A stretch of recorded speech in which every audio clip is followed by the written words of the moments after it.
वापस आने का शुक्रिया। Welcome once again to cross fire. नाजरीन, समझौता एक्सप्रेस में सैकड़ों पाकिस्तानी जला दिए गए। हुकूमत ने रवायती सा एहतजाज किया और बात गोल हो गई। मूविंग फॉरवर्ड, आफिया सिद्दीकी ने अमरीकियों पर बंदूक तानी, इसे 80 साल की सजा सुना दी गई। लोग उठे तो हुकूमत ने कुछ करने का दावा किया, लेकिन एज वी ऑल नो कुछ ना हुआ। जनरल परवेज मुशर्रफ पाकिस्तानियों को बेचते रहे। रेमंड डेविस ने पाकिस्तान में 2 पाकिस्तानियों को कत्ल कर दिया तो रहमान मलिक साहब इसके सफारती जो इसे इस्तिस्ना हासिल है उसके दावे करने लगे और सामने आने लगे। लिबिया में पाकिस्तानी फंसे हुए हैं। हुकूमत के कान पर जूं अब रेंगना शुरू हुई है। सोमालिया के बहरी गदाकों के 4 पाकिस्तानियों को नाजरीन 2 अगस्त 2010 से यरगमाल बनाया हुआ है।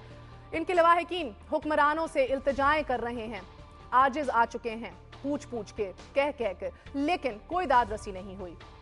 और वैसे भी जो हुकूमत अपने गवर्नर और वजीर की हिफाजत ना कर सके, वो आम शहरियों का क्या तहफ़्फ़ुज़ करेगी? वो मुल्क कि जिसके शहरियों के जान की हुर्मत हो और ना आज़ादी की कोई भी ज़मानत, वो अनफॉर्चुनेटली बड़े भारी दिल से कहना पड़ता है पाकिस्तान है कि इसके शहरियों का खून और ज़िंदगी सबसे आर्जा है। नाजरीन, जिसका जी चाहे गुलाम बना ले, जेल डाल दे, अगवा कर ले या फिर मार डाले, यहाँ किसी को फर्क नहीं पड़ता। गोया पाकिस्तानी वो कौम है कि जिनका कोई माई बाप नहीं, सबके सब लावारिस। हम ऐसे ही कुछ लावारिसों से आपकी मुलाकात करवाते हैं और उनका दुख दर्द बांटने की कोशिश करते हैं और असल कहानी आपके सामने पेश करने की कोशिश करते हैं। आज हमारे साथ मौजूद हैं कैप्टन के भाई सैयद अस्करी हसन साहब, हमारे साथ मौजूद हैं उसी कैप्टन जिसको यरगमाल बनाया हुआ है, उनकी साहबजादी लैला हसन, और हमारे साथ मौजूद हैं उसी शिप के अंदर डीजल मैकेनिक मोहम्मद मुजम्मिल की वालदा आयशा बीवी। अस्सलाम वालेकुम, बहुत बहुत शुक्रिया आप सबका हमारे साथ होने का। अस्करी हसन साहब, फरमाइएगा कि कहानी क्या है? आप मीडिया पे पहले भी आए हैं मगर आज डेथ थ्रेट्स आ गई हैं, लोगों की आगाही के लिए बताइए। मैं तो आपका शुक्रिया अदा करता हूं सबसे पहले कि आपने मुझे इस प्रोग्राम में बुलाया। कहानी जो असल ये है कि 2 अगस्त 2010 को जहाज अगवा हुआ, 4 अगस्त को हमने हाईलाइट किया इस चीज़ को, फिर 10 अगस्त को हमने मिनिस्ट्री ऑफ शिपिंग में रिक्वेस्ट किया, दरख्वास्त दी ब्लैक एंड वाइट में कि खुदारा इन लोगों को छोड़ाया जाए, डिप्लोमेटिक तरीके से किसी सूरत से इजिप्ट गवर्नमेंट के थ्रू बात करें, क्योंकि जहाज का मालिक जो है वो इजिप्शियन है। बात करें, इसमें 23 क्रू मेंबर है जिसमें 4 पाकिस्तानी भी हैं और 8 महीना हो गया। हर तरीके पे, हर सतह पे किया, लेकिन डायरेक्टर ऑफ शिपिंग ने लेटर जो है आगे परस्यू के लिए भेज दिया मिनिस्ट्री ऑफ फॉरेन अफेयर्स को। यह मिनिस्ट्री ऑफ फॉरेन अफेयर्स का काम था, उनकी जान और माल की हिफाजत मिनिस्ट्री ऑफ फॉरेन अफेयर्स का काम था कि उनको छुड़ा के लाते। मगर यकीन जानिए मिनिस्ट्री ऑफ फॉरेन अफेयर्स ने कोई एक्शन नहीं लिया। मैं आज आपके प्रोग्राम में कह रहा हूं बिल्कुल, और ना हमारे गवर्नमेंट ने लिया। वजीर आजम साहब आए और आकर उन्होंने सिर्फ मुख्तसर सी बात की कि इन पाकिस्तानियों के रिहाई के लिए कोई नोटिस लिया जाए, और उन्होंने बुला के हमारे नेवल चीफ को बुला के कहा कि इसके मुतालिक कुछ करे। तो भाई सिर्फ जबानी कलामी से कुछ नहीं होता है। 8 माह हो गए, उनके पास खाने को नहीं है। आप देखें उनके बच्चों का क्या हाल है, उनकी फैमिली का क्या हाल है। ये बताइएगा कि तब वजीरे हमारे फॉरेन मिनिस्टर तब शाह महमूद कुरैशी साहब ही थे ना, वजीर खारजा?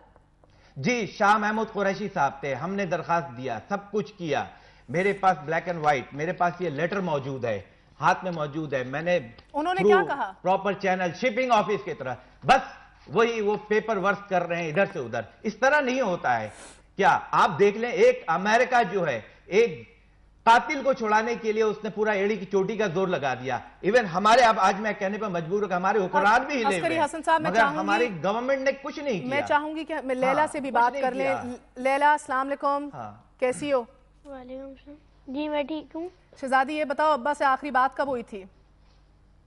ये अभी मेरे बाबा से कुछ दिनों पहले बात हुई थी। उन्होंने ये कहा था कि बस हमें जल्द से जल्द जो कुछ हो सकते हैं हमें यहाँ से निकलवाओ। ये लोग बहुत मारते हैं हम लोगों को, खाने पीने को ये लोग कुछ नहीं देते। बेटी, आपने मीडिया के ऊपर आके ये भी कहा था ना कि मैं अपने आप को जख्मी कर लूंगी। आपकी सुसाइड? जी मैं सुसाइड कर लूंगी अगर मेरे पापा को कुछ हुआ तो। حسن عسکری صاحب، میں آپ سے جاننا چاہ رہی ہوں، اس چھوٹی سی بچی، اتنی بڑی بات یہ کہنا کہ میں سوئسائڈ کر لوں گی، میں اپنے آپ کو زخمی کر لوں گی، اپنی جان دے دوں گی، یہ آپ ابھی گھر کے اندر کیا ماحول ہے؟ آپ یہ بات کسی نے بچی کو آپ یہ سمجھ سکتی ہیں کہ ہمارے گھر کا کیا ماحول ہے، ہم لوگ کتنے ڈسپریس ہیں. ہماری والدہ کو بوڑھی ہیں، ان کو کس طرح سے میں قابو میں رکھا ہوا ہے. اس بچی کو، اس کے 2 اور بھائی بھی ہیں، یہ آپ مجھ سے پوچھئے کہ کس طرح سے یہ لوگ ہیں.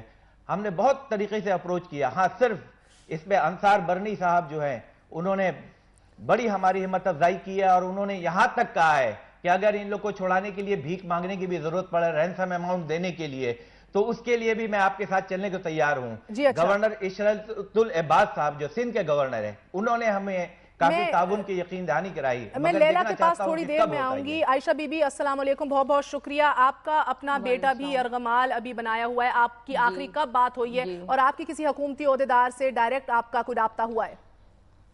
بس صرف گورنر صاحب سے بات ہوئی تھی اور مطلب کسی سے بھی نہیں ہوئی. مطلب یہ ہے کہ ہم سب کے پاس فریاد کری ہے، سب سے کہا، کسی نے ابھی تک کچھ بھی ہمارے طرف کسی نے توجہ نہیں دی ہے اور نہ کسی نے ہمارے طرف وہ کرا ہے. بالکل بتائیں، آج 8 مہینے ہو گئے، ہمارے دل سے پوچھے کہ ہمارا بچہ کس حال میں اور کس طریقے سے رہ رہا ہے وہاں پر، وہ تو ہم لوگ کو نہیں پتا.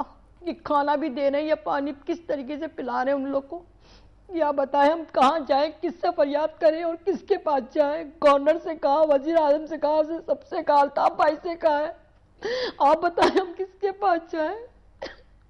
عائشہ بی بی، آپ کی بھی کیا وزارت خارجہ سے ڈائریکٹ رابطہ ہوا تھا؟ شاہ محمود قریشی سے بات ہوئی تھی؟ جی انہوں نے بھی ہمیں تسلی دی ہے، بس کہا انشاءاللہ کریں گے، لیکن ابھی تک کچھ بھی نہیں ہوا ہے. اب آپ کا یہ دعویٰ کہ ابھی تک کچھ نہیں ہوا ہے، آپ یہ کیوں کہتی ہیں کہ کیا کوئی پروسیس سٹارٹ نہیں ہوا، یا آج آئی بلیو ڈیتھ تھریٹس بھی آ گئی ہیں؟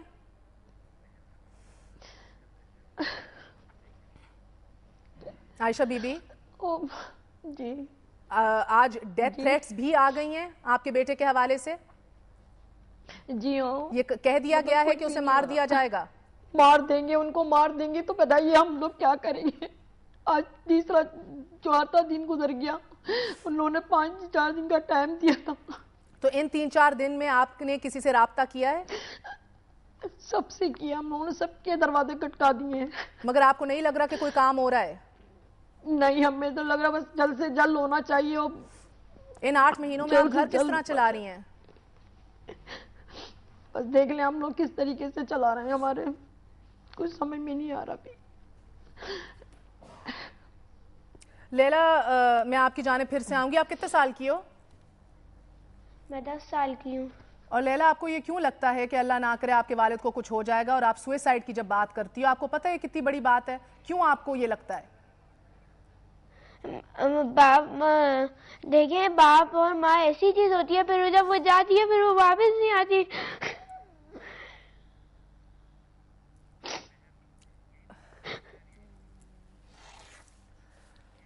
آپ بہت بہت شکریہ آپ سب کا. ناظرین، 24 گھنٹے رہ گئے ہیں کہ لیلا کا والد اور شاید عائشہ بی بی کے بیٹے اور 2 اور پاکستانی جو یرغمال بنائے ہوئے ہیں ان کو واپس لانے میں محض 24 گھنٹے رہ گئے ہیں، مگر کسی بھی حکمران کے کان پہ جوں تک نہیں رینگی as we speak right now.